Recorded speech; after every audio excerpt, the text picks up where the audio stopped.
Nay đi đám giỗ. Hello, xin chào các bạn, đám giỗ gia đình. Chúc các bạn thành công dồi dào sức khỏe. Bên đời người xưa, nước mắt chảy dài trên sông. Có một người quân, một người cớ sao nhớ hoài. Lời thề đã trao khi xưa chắc ai còn nhớ.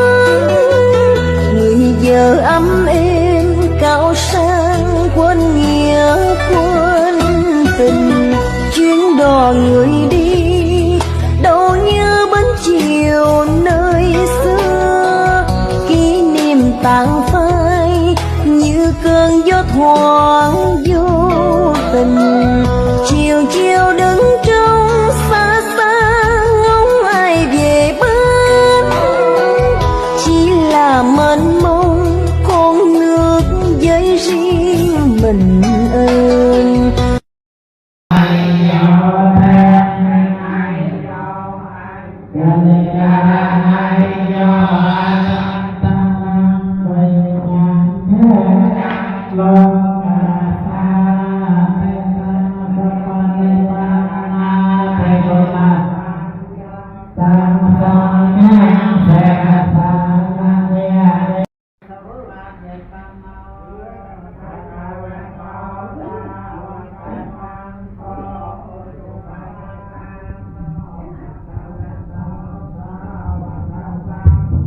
Ở lột muối, ở lột muối.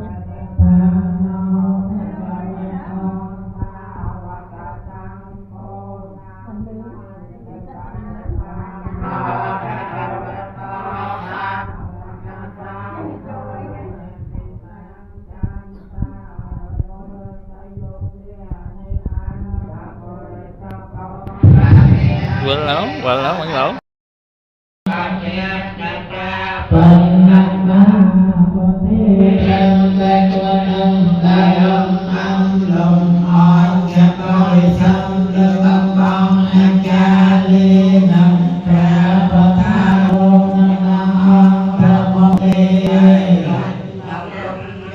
Amen.